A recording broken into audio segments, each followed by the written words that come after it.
tous ceux qui ne sont pas capables d'aller défendre la patrie, ils doivent avoir l'amabilité de laisser ceux qui ont le courage, les hommes qui ont la volonté, les femmes qui ont la volonté de le faire, d'aller combattre. Ils doivent se contenter de manger et de dormir et laisser les autres travailler.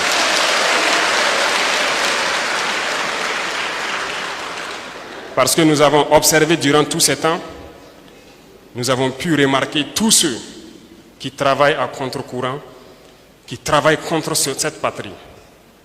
Et nous allons vous dire ici qu'ils ont tort et ils ont intérêt à arrêter. Et nous ne pouvions commencer cette phase ailleurs si ce n'est à Kaya. Et ça doit être lancé ici encore. Parce que nous avons dit que nous allons révolutionner tout notre mode de vie, toute notre agriculture, l'industrie et tout après cette guerre. Et nous avons décidé de lancer cette phase ici. Celui-là est un exemple, les autres suivront les jours à venir.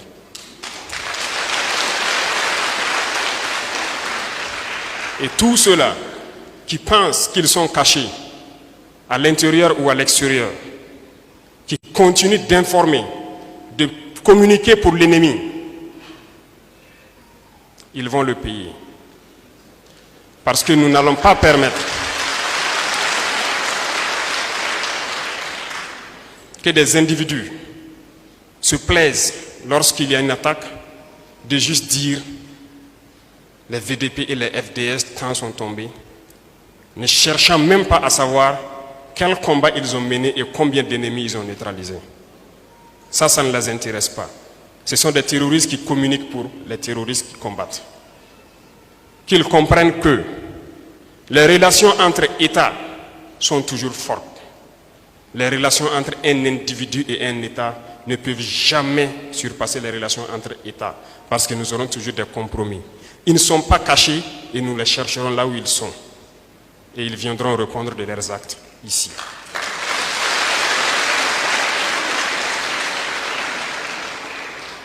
Ici, nous avons combattu avec des VDP, côte à côte. Des VDP qui continuent de combattre, qui sont actuellement dans cette brousse pour que nous dormions en ville. Parmi ces VDP, nous avons vu des jeunes, nous avons aussi vu des vieux, de vieilles personnes. J'ai combattu aux côtés de VDP qui avaient plus de 70 ans. Peut-être qu'il est toujours en brousse. Je l'ai connu ici. Il roulait à moto et il combattait avec nous. Ils sont nombreux d'ailleurs. Et comment des jeunes, ne pouvant pas aller au front, se permettent, pour moi je dirais, de se foutre de ces gens qui se battent jour et nuit. C'est inconcevable. Et nous n'allons pas laisser ça comme ça. J'ai connu des VDP, des enseignants, des infirmiers, des chefs de projet, qui ont abandonné tout et qui sont sur le terrain aujourd'hui pour se battre.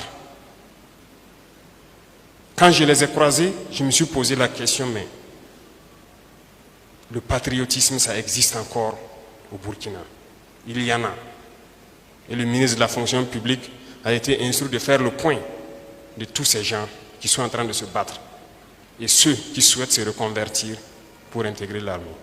Parce que c'est ça, les combattants.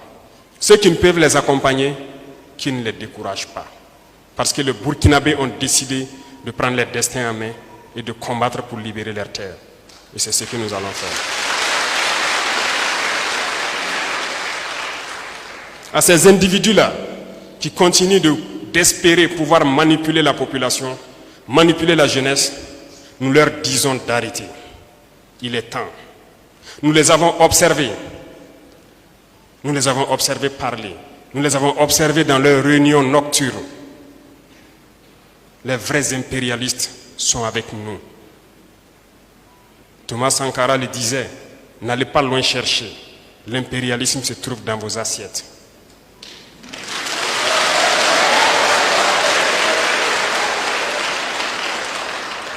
Pourquoi il a dit cela? N'allez pas loin chercher.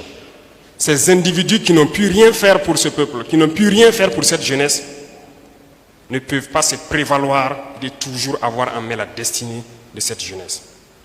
Qu'ont-ils fait pour ce pays? Je disais tantôt que ce pays est riche, immensement riche. Dieu nous a donné beaucoup de choses. Nous devons faire cette guerre, tracer des sillons, de sorte que ceux qui vont reprendre la main doivent continuer pour que cette jeunesse puisse s'épanouir. Qu'ont-ils fait durant toutes ces années qu'aujourd'hui, en 2023, nous nous retrouvons avec des populations qui continuent de boire l'eau des marigots, qui continuent de boire l'eau de certains puits? Qu'ont-ils fait? Où étaient-ils? Posez-vous la question. Parce qu'ils ont la capacité, ils ont eu la capacité durant des années de donner de l'eau potable à tout le Burkina. Ils ne l'ont pas fait. Qu'ont-ils fait pour les jeunes? Qu'ont-ils fait pour le monde rural? Ça leur plaît peut-être d'importer des matières que nous avons ici. Je vous informe que nous pouvons produire de l'engrais au Burkina parce que nous avons le phosphate sous notre sol et beaucoup d'autres choses. Qu'ont-ils fait pour ne pas le faire? Nous importons, les paysans n'arrivent pas à payer l'engrais. Pourtant, nous pouvons le faire. Qu'ont-ils fait pour que le prix du ciment baisse? Parce que le calcaire qui sert à fabriquer le clinker pour le ciment, nous l'avons au Burkina Faso. Qu'ont-ils fait pour cela? Doivent-ils encore venir berner quelqu'un? Devons-nous continuer à citer tout ce qu'ils pourraient faire, qu'ils n'ont pas fait? Je dis et je le répète, ces sacs d'argent qui continuent de rentrer dans les universités, prenez, c'est votre argent. Prenez, pillez, ne les laissez pas repartir avec. C'est votre argent, prenez et bouffez.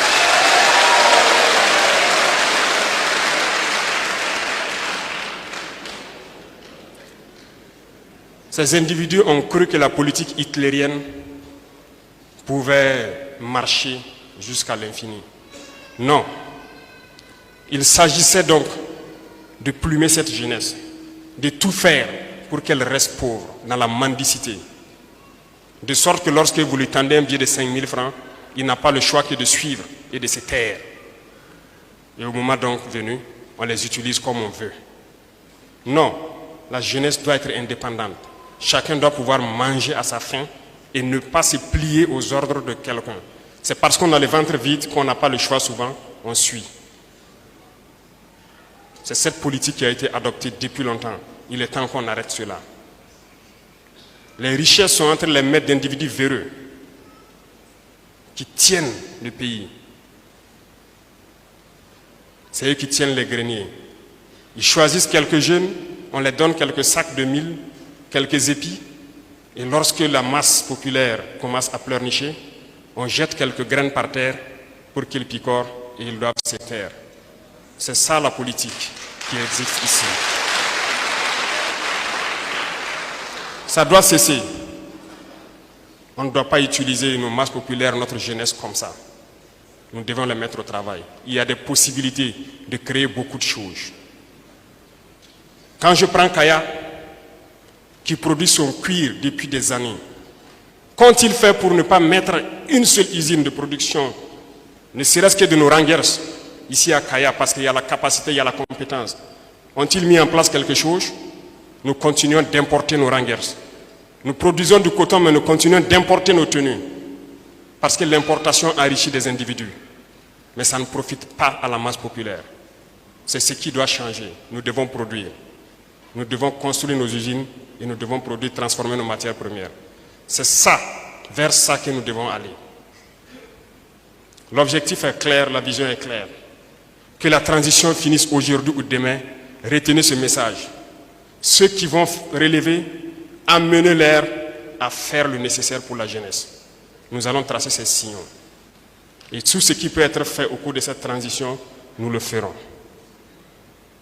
Qu'ont-ils fait pour ne pas pouvoir mettre ne serait-ce qu'une raffinerie au pays? Parce qu'à partir de là, nous allons avoir moins cher le goudron. Nous pourrons bâtir nos routes. Est-ce que ça nous plaît de patauger tous les jours, chaque année dans la boue, lorsque la saison pluvieuse arrive? Pendant que nous avons le granit en pagaille au Burkina, nous avons la latérite. Il ne manque que le goudron, que si nous essayons, nous pourrons bien faire et bien bitumer nos routes et vivre bien.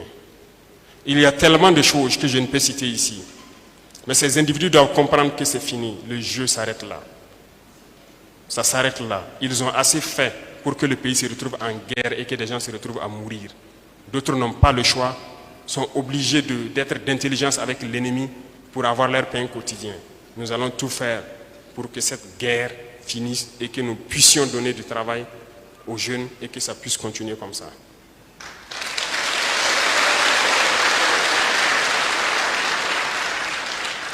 Je ne saurais donc être très long.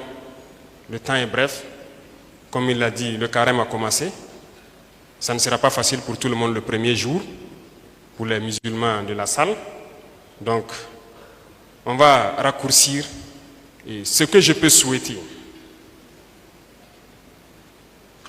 tout ce que je peux vous souhaiter, c'est de rester unis, de soutenir ceux qui vont s'engager pour être VDP, de soutenir vos FDS, de vous organiser, de veiller. Vous ne devez plus dormir. Nous devons nous mettre au travail. Parce que lorsque ces VDP seront formés, ils vont rejoindre leur village. Et nous devons tous apporter notre contribution. Les civils, les militaires, les VDP, tout le monde a sa pierre à apporter. Parce que si nous avons été cherchés une fois, et si nous repartons, nous devons tout mettre en œuvre pour qu'on ne cherche pas une deuxième fois. Si c'était pour eux, c'était un boulevard, c'est à nous de créer tout ce qui est obstacle pour empêcher que l'ennemi ne revienne une deuxième fois. Si on dormait pour qu'on vienne nous chercher, c'est qu'on ne doit plus dormir. Donc je sais compter sur tous les Burkinabés, que le message sera entendu partout et que nous restions debout. Que Dieu bénisse le Burkina Faso, que Dieu accompagne les combattants, que Dieu les protège et qu'il veille sur tous les combattants. Que Dieu apporte à cette patrie la paix que nous recherchons tant. Merci beaucoup, jeunesse de Kaya. La patrie ou la mort.